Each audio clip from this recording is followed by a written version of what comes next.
Okay. So before break, we were talking a little bit. No, we were talking a lot about the Giants and kind of how the draft affects their team. But their top pick, Arvell Reese, he's kind of an interesting bit. So he's a tweener, right? He played linebacker in college. He played linebacker in college, but he declared himself as an edge when coming to the draft.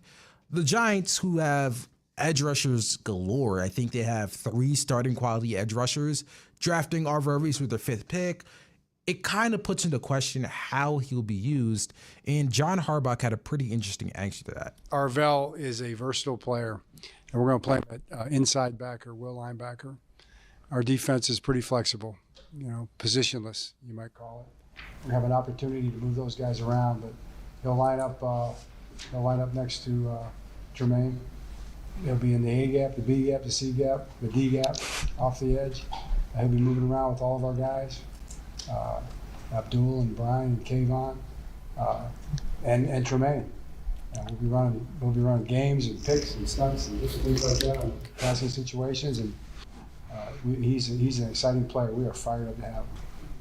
Okay, so according to that soundbite, it seems like John Harbaugh, or I guess Denard Wilson, his plan for him is kind of use him as a chess piece, and we saw that a little bit with Abdul Carter last week when the Giants faced injuries in the linebacking core. Shane Boehm kind of dropped him back a little bit and used him as kind of like a roamer because much like Arvell Reese, Abdul Carter did play linebacker for a couple years in college. The thing is, though, like I don't think Arvell Reese, at least in his early career, is going to be a foot in the dirt, off the edge rusher at all, really. I think they're going to use him. I guess obviously off the ball, they said they're going to play him as well. But as a guy who plays spy, who I guess goes on delayed blitzes, goes up different gaps, and I don't know if that's as possible as it was, because this is similar how they used Abdul Carter a little bit in his rookie year, but I don't know if it's as possible without Dexter Lawrence, because Dexter Lawrence, as good of a block eater as he is, he kind of opened up those interior gaps for Abdul Carter to hit a delayed blitz in, get a one-on-one with a guard and put a move on him. I don't know if it's going to be as possible for Arvell Reese to, be used as the Giants plan to use him, or kind of like how they're forced to use him if Dexter Lawrence isn't there. And I think it's interesting when we go, down to the rest of the draft. We go down, they pick their first defensive tackle in the 5th round, Bobby Jamison Travis. Outside of DJ Reader, who I assume it's like pretty heavily rumored that DJ Reader is going to be signed with the Giants. Outside of DJ Reader, I mean, you don't have a lot of interior pass rushing chops, like you did before. And it's going to be tough and we're going to get to like the entire team outlook, I guess, like after I talk about the defensive tackles, but it's going to be tough to see how they could like really replicate the effectivity of the interior pass rush with Dexter Lawrence and, a bunch of these other things, right?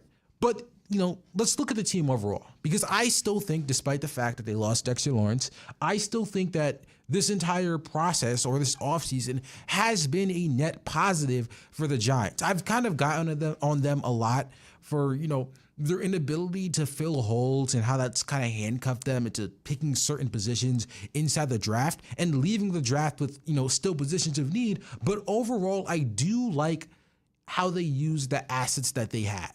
I do like how they used the 5th and the 10th pick, despite the fact that I would have preferred Caleb Downs. I do like how they added a defensive back and traded up for Malachi Fields in the 3rd round.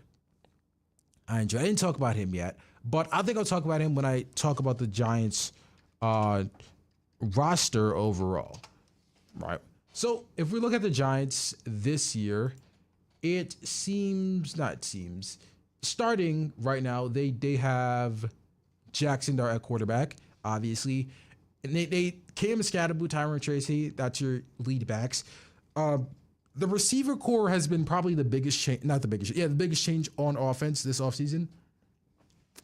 Not before, they lost Wan'Dale Robinson, who was a clear cut number 2 receiver for them, which hurts, but they managed to replace that production with Darnell Mooney, who just a year ago he had what? Yeah, he had almost 1,000 yards just a year ago, before last year. They got a big-bodied rookie in Malachi Fields. He's going to be the deep threat that Jackson Dart uses. They still have Darius Slayton, unfortunately, and they got their traditional slot option in Calvin Austin. They added Isaiah Likely as another pass catching option. I assume that he's going to be your big slot, and that would kind of replace, I guess you could say, you hope that replaces Wan'Dale Robinson's production. And I like the pass catching group for the Giants. It hurts to lose Wan'Dale Robinson, but I think the by committee approach that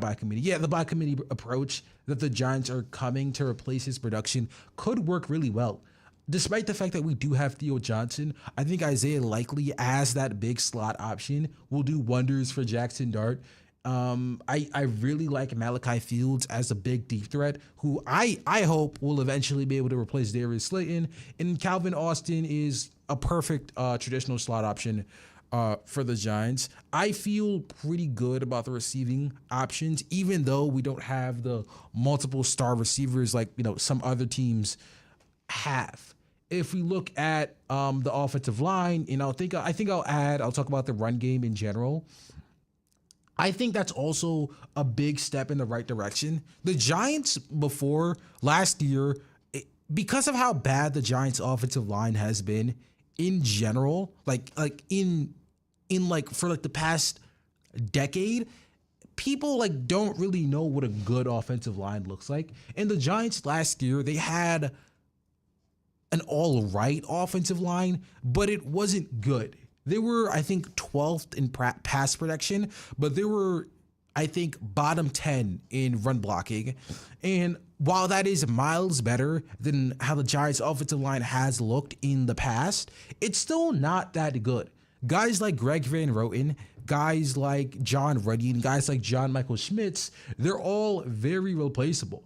And I think adding Francis Maui-Noah as your starting right guard instead of Greg Van Roten, who I think is a low-end starter, works wonders for this team. I think the addition of Pat Ricard adds an insane mentality to this team, and I think Jackson Dart's legs, along with, I guess you could say, hopefully a step up from John Michael Schmitz and Jermaine Illuminor staying, I think that overall adds a run-first identity to this roster to the point where I feel comfortable with this offensive line in general. And that's something I do want to credit John Harbaugh, and I guess we could credit Joe Shane too for being able to build in an offseason. Right. I do like it. Onto the defensive side, this is where things get a little bit more complicated. The loss of Dexter Lawrence really hurts because there's nothing here, dude. Your interior defensive line is horrible. You have right now, as it stands, and this is going to change, obviously. I assume the Giants are going to pick up DJ Reader or Shelby Harris, one of the two. You have your top two interior defensive linemen are Darius Alexander, who is already undersized, and Roy Robertson Harris. I feel like the only big space eater type of guy you have is Bobby Jamison Travis, and he's your 5th round rookie draft pick. So this is not a good, group of people. Assuming we bring in 1 or 2 veterans, this could be a passable group, but obviously it's something that we're, looking to improve upon. Our pass rush though is as good as ever with Brian Burns, Abdul Carter, Kayvon Thibodeau, and the addition of Arvell Reese. We have more depth on not only on our edge rushing group, but more depth in our, I guess you could say, coverage linebackers. Before it was mainly it was Micah McFadden and Tremaine Edmonds, both who were I was happy with that. Like I thought linebacker was the only position that we addressed sufficiently in free agency, to the point where we don't have to add somebody else. But adding on, but like, these guys aren't top tier, so we could have definitely added talent on that. Adding Arvar Reese to be the weak side linebacker is perfect. It's perfect. He's going to fill that role great. I think he'll get enough rushing snaps at that position, and I think the run support he will provide will be enough to bolster a run defense that was bottom in the league, I guess, all of last season. Has been bottom in the league for a while. If we move on to our corners, it is Paulson Adebo, Carlton Hood, Greg Newsome, and then Deontay Banks, Corey Black. Depth guys. I'm fine with that. I guess I really wanted to add a defensive back. I'm cool with taking a lottery ticket on Greg Newsome. I'm more than okay with seeing if he could go back to his 2024 form. I'm also very okay with keeping Paulson Adebo, even though he was very bad last year. He was given the contract he got for a reason. I mean, I feel comfortable with him being a starting cornerback, and I'm excited to see what Colton Hood has. Him being a replacement for Cordell Flott is interesting. I don't know. I don't know if we can expect an upgrade from that year one, but I feel fine with heading in this direction. Safety, we brought in a lot of safeties. This offseason in free agency, we brought in Jason Pinnock, Elijah Campbell, and Ardarius Washington is kind of a nickel, but like he could drop back into safety. I'm fine with all of those. I think the run support from Ardarius Washington will be great. I like Jason Pinnock as a guy we could fall back on if Tyler Nubin continues to not be great at football. And I do enjoy the Elijah Campbell and his special team ability that he brings. I will say that I'm hoping for a Javon Holland bounce back, because despite the money he was given in free agency and despite being paid as much as he was, Javon Holland was not great last season, alongside with Tyler Nubin, and he is one of the reasons why this run defense was so porous. And then, of course, we have the special teams additions. We signed an undrafted kicker. So now we have him, Jason Sanders, and Ben Sauls doing kind of a kicker competition.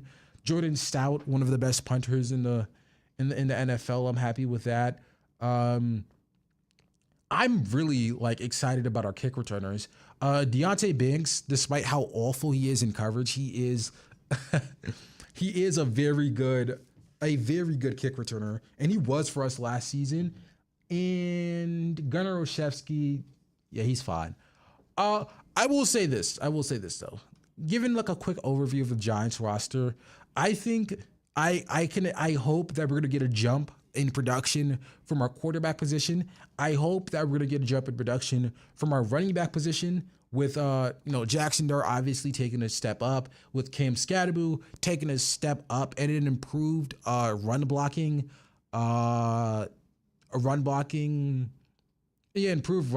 along with Greg Roman being inside the building and helping develop an elite run game. I'm hoping we could get improved production from our receivers. I think we're going to get improved production from our wide receivers, with Malik Neighbors coming back from injury. Even though we lost Wan'Dale Robinson, I think Isaiah Likely can match Wan'Dale's production. I think guys like Malachi Fields and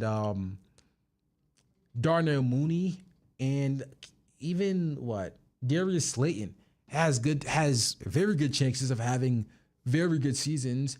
I think from our pass catchers we could have a step up, and I think we could have a step up from our pass blocking. I think we improved. We could only go up from here with Andrew Thomas playing more games, Jermaine Lubner coming back, Maui Noah being an upgrade over Greg Van Roten, Jean-Michael Schmitz, who's been improving every year, taking a big enough step, and John Runyon, I guess, being kind of consistent. Defensively, yeah, I don't expect to jump up from our nose tackle or interior pass rush. I think our pass rush overall is going to be worse because Brian Burns, Abdul Carter, they're going to be facing a lot more double teams, a lot more tension now that Dexter Lawrence isn't in the middle to eat up blocks. I do think it could work though. I do think our run defense could get better because we have improved run support in RVLs. I like the addition of some of these depth guys in Ardarius Washington. I'm hoping for a bounce back year from Javon Holland and Tyler Nubin. And I think replacing Bobby Okereke with Tremaine Edmonds and Micah McFadden coming back from injury is gargantuan for this team. So I don't, despite the fact that we lost Dexter Lawrence, I could see a universe where this run defense isn't like as horrendous as it was last season. But I definitely think our pass rush will get much worse. Unless here's the thing, unless Abdul Carter takes a big step up. But overall, yeah, they're not going to be facing as much one-on-ones as they were last season. Corners, if Paulson Adebo has a bounce back year, if Colton Hood could be decent, and if Greg Newsome could unlock his 2024 form, that'll be fine. And special teams cannot be special teams cannot be worse than it was last season. So I expect improvement. So overall, I definitely expect improvement from the offense. Defensively, I expect some aspects to improve, and special teams, I expect all aspects to improve. I think the Giants are on path to becoming a much better team than they were last season. And I mean, it's not a high bar to clear because they were 4-13, but I think despite losing some key players like Dexter Lawrence, like Cordell Flott, like Wan'Dale Robinson, I think the pivots that they've made and the identity and cornerstone pieces that they've added sets them up for not only incremental growth in terms of this year, but sustainable growth and exponential growth going forward with Jackson Dart, with Cam Scadaboo, with Malik Neighbors, with all of these guys, with these, pieces that they have before even John Harbaugh got there. I like all of these moves. And I think we might have some special players on this team. Yeah. Okay. Mornings are always better when you tune into 107.7 The Bronx, two-time IBS Media Award-winning Best Morning Show, Wake Up Rider. Monday through Friday from 8 to 10 a.m., join Sophia, RJ, Ellis, Brian, Lathan, Brandon, and Cheer for 2 hours of fun and games, including the Monday Morning Hangover, underwritten by McGinn's Place, and the all-new Morning Bagel Run and Jewelry Spree, underwritten by Caesar's Bagels and Deli and Peroni's Hidden Treasures in Mercerville. Go to 1077 The Bronx /Wake Up Rider to listen live on air, online, on app to catch up on past episodes. We'll be back with more of What's Next Sports after these underwriting announcements. While you're waiting for the return of my show, don't forget to follow 1077 The Bronx on Instagram at 1077 The Bronx and on TikTok at 1077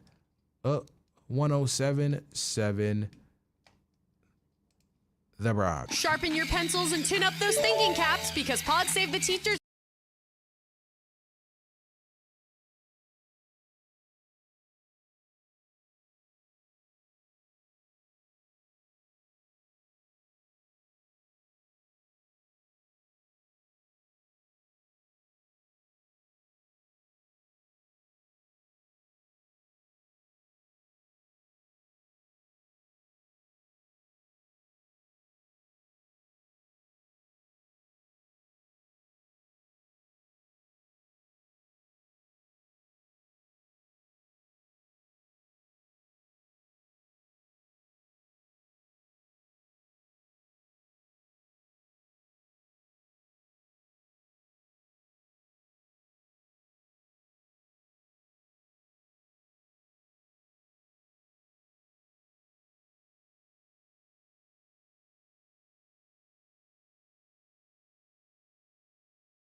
a little bit of time left. I kind of completely neglected the Jets, and it's kind of sad because they had like a pretty good draft. Obviously, I was not a fan of the David Bailey pick, but they had 3 first-round picks, and they drafted Kenyon Sadiq, Omar Cooper Jr., D'Angelo Pons, Daryl Jackson Jr., Cade Klubnik, which I also didn't like, but they drafted, like, they had a pretty good draft, all things considered. And I'm kind of like not happy that I didn't talk about them more because they are in a very interesting situation going into this year, right? If we look at their depth chart, and if you look at what moves they made this offseason, they took massive steps in terms of their defensive prowess. The defensive line got better. They added Tavondre Sweat. They added David Bailey and Joseph Osai to the edge. They added Demario Davis on top of Jamie and Sherwood. They added Minkah Fitzpatrick. They added good corners like D'Angelo Pounds. They added like a bunch of good players all across their defense to improve one that was probably one of the worst in the NFL. But I think it's more important to point out the fact that they have like one of the best young group of pass catchers and weapons in the league. When you think about the Jets and you think about like what they're missing, they honestly they don't have the quarterback of the future yet. They brought in Geno Smith, but he's not going to be the quarterback of the future. If you look at this team and you look at the fact that they have 3 first-round picks next year, I think they have 2 second-round picks too, and the fact that the draft class is absolutely stacked and loaded with talent, the Jets are probably one of the best landing spots you could possibly get if you're a young quarterback. They have how many teams? If you're a rookie top pick rookie quarterback, and you're entering, you're going to be picked by, I don't know, a top team. How many teams can you look at as a top? How many teams can you remember in the history as who had 2 franchise tackles already, a wide receiver 1, potentially a wide receiver 2 and 3, an elite receiving tight end, and a young and upcoming defense? How many quarterbacks have that just entering the NFL as a rookie? Most quarterbacks don't even have the tackles or have the wide receivers.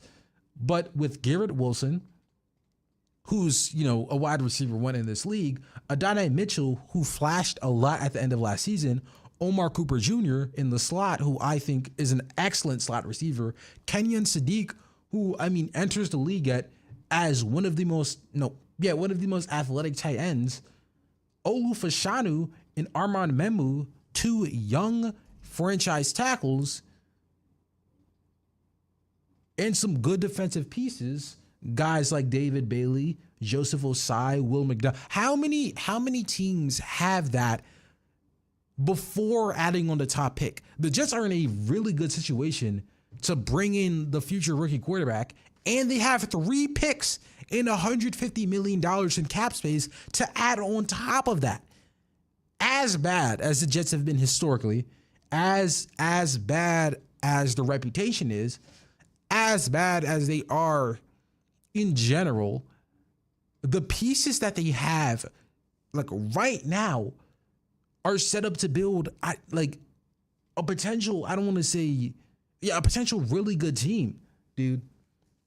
Imagine next year if let's say they have, the 3rd overall pick and pick 17 and 28 in one of the most stacked draft classes of recent history. You had Arch Manning or Lenora Sellers or Dylan Moore or pick your poison. Honestly, you could any one of these elite prospects to a team that has 2 franchise tackles already. They have 3 young, talented wide receivers, 2 young, talented tight ends, Oh, by the way, they have 3 first-round picks and $150 million to supplement the team even further. If you're looking at a team who has the tools to climb their way out of the depths of the NFL world, the Jets are like at number 1. And that's crazy to say with how bad they've been historically. I still have my questions about Aaron Glenn. I'm sure everybody does. I still have my concerns that he's kind of desperate to keep his job after this season. I still have my concerns on if he's a good coach. But I do not have the concerns that about the Jets in general and their resources to build a respectable football team. Listen. A lot has gone wrong with the Jets, but after this weekend, I think they're finally looking in the right direction. Thank you for listening. We'll be back next Monday. I think that'll be our last show, I'm pretty sure. Stay tuned for more of the biggest hits and best variety on the Princeton's Reviews, number 18th best college radio station, 3-time 2026 Media Award winner, and 5-time NAB Marconi Radio Award nominee for College Radio Station of the Year, 1077. 1077 The Bronx. 1077 The Bronx, WRRC-FM, Lawrenceville, New Jersey. No. Oh, it's me.